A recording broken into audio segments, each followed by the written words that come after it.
One of my favorite things to grow in my garden are fruit trees. So in this video, I'm going to show you how I plant a fruit tree. So I got two different fruit trees to plant today. I got a peach tree and a fig tree. So this peach right here is a little special. So first off, there's three different varieties grafted onto it. There's a red bearing peach, there's a mid-pride peach, and then there's a fantasia nectarine.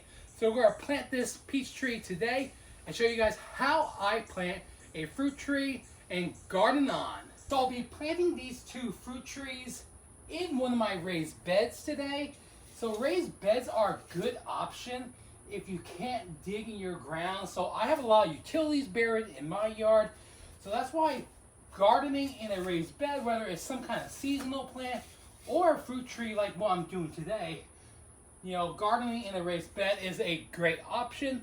So I highly recommend it if you don't know if there's utilities buried, because it can be dangerous, or you can just end up making a big costly mistake. So that's why raised bed gardening is really good. You don't have to dig in your ground, and you save yourself a lot of trouble. So I'm trying to dig a hole that's slightly bigger than this pot, so I have to go a little wider. That looks about good. Alright, so you don't want to forget to fertilize before you plant. So this is a slow release organic fertilizer. It's a 533 fertilizer. So this is called Plant Tone. I'll have a link in the description. But I'm going to put about maybe a cup. Just going to kind of eye it, but you always want to read the back.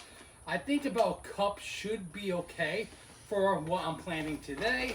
Like I said, the good news, this is organic and it is slow release. So just go ahead and sprinkle that in the planting hole.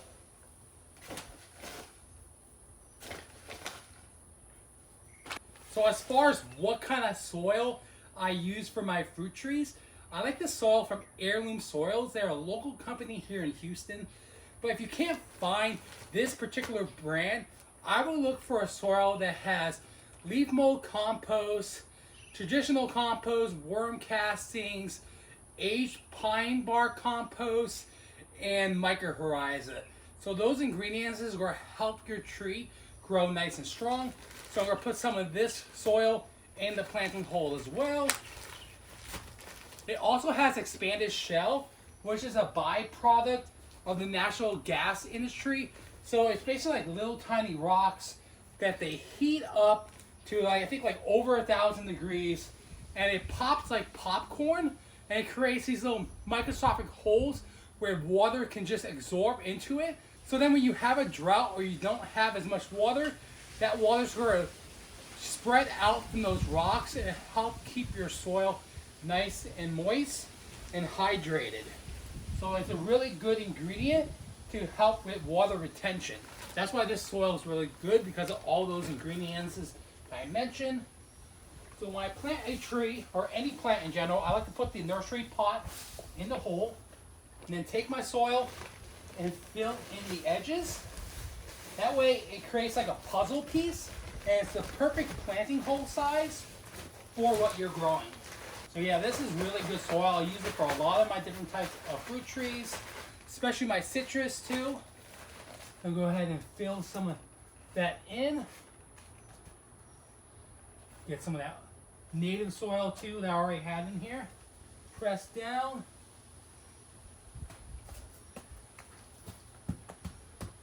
Go ahead and lift.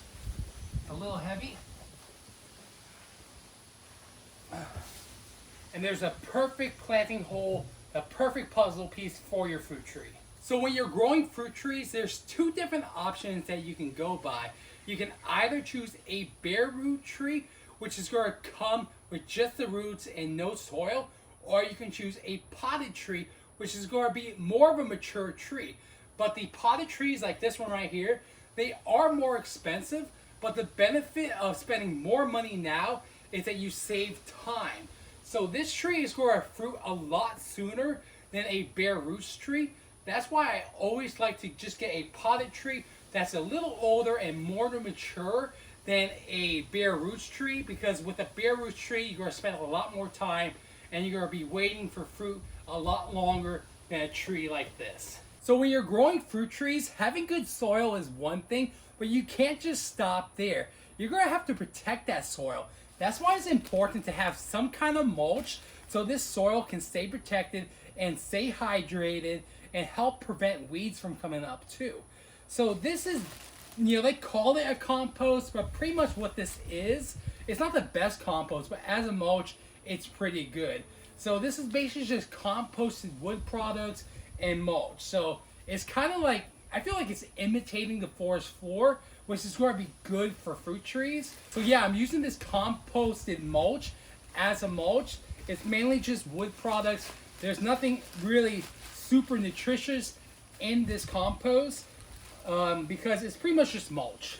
So as a mulch, it's a good product. So let's go ahead and add this composted mulch to my raised bed to help protect this fruit tree. Because things are starting to heat up, and I want my tree to stay hydrated, help with water retention, and all that goodness. I have another tree right next to it too, and we're gonna add some of this mulch too.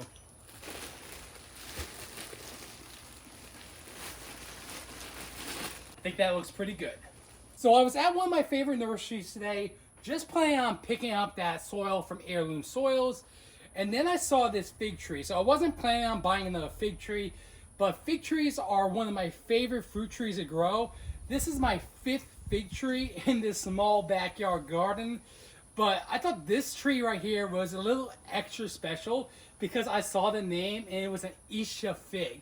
So I have Italian ancestry, so my grandfather was born in Naples, and then one of my great grandmothers was born in Ischia.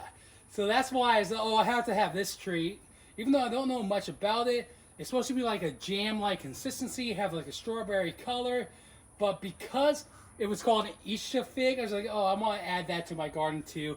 I think it'll be cool because I have family, or at least ancestors, that were from Ischia, which is, a part of Italy. So I'm going to plant this fig tree today the same way I planted this peach tree, with that same fertilizer and the same soil. So yeah, so this is my 5th fig tree that I have in this small backyard garden. Super excited to see it grow. It even has a couple figs on it already, which is really cool. So I think from now on, I'm just going to be growing fruit trees in some of these raised beds because fruit trees are my favorite things to grow in my garden. So I might as well grow what I like, which are fruit trees. And as far as annuals, I like growing tomatoes and peppers, but I can use this bed for my fruit trees. I think it'll be okay.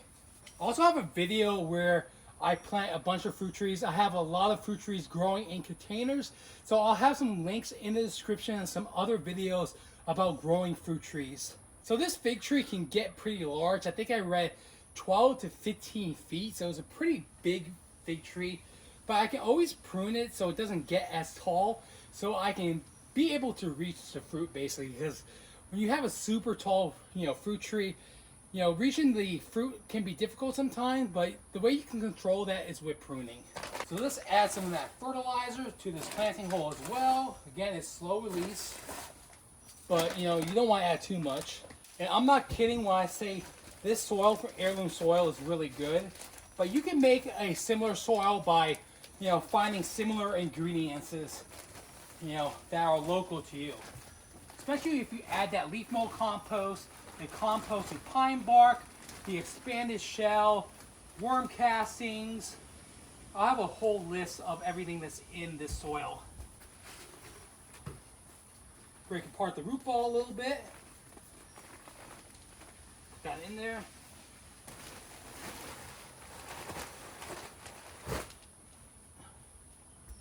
Then we got some more of that mulch to add to this raised bed to protect this soil.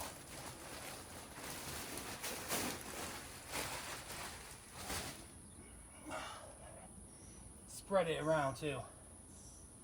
This may seem obvious, but now that we have planted these fruit trees, one of the most important things we can do now is water. But we just don't want to do a light watering. We want to give them a nice deep watering so they have all that water to suck up and bounce back from this planting process because they're going to be shocked, especially when temperatures are starting to rise like they are here. And when it comes to watering after these trees start to settle in, it's better to give them a deep, infrequent watering than say watering every day just a little bit.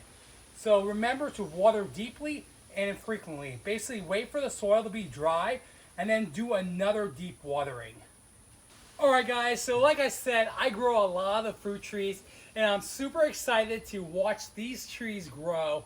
So again, I got a red bearing peach tree, a mid-pride peach tree, and a fantasia nectarine. So one thing I want to let you guys know, that when it comes to growing peach trees, nectarines, apple trees, and many other kind of fruit trees, is that you need to know how many chill hours they require. So a chill hour is the amount of time a fruit tree needs to stay in dormancy from 32 degrees to 45 degrees in order for it to produce fruit. So all three of these varieties need between 200 to 300 chill hours. And here in Houston, we get around 450 chill hours a year. So I wouldn't want to grow a variety that needs like, say like 1,000 chill hours. You know, that wouldn't produce fruit for me. But these three varieties should produce fruit for me every single year. So always check your varieties before you grow any kind of fruit tree to make sure that you have enough chill hours and if it will grow successfully in your climate. Sometimes the tree might live, but it won't produce fruit. So it's really important to know chill hours. And I also think that this Ischia fig is super cool to grow in my garden because of my Italian ancestry. But yeah, it'd be cool to travel and visit Ischia one day.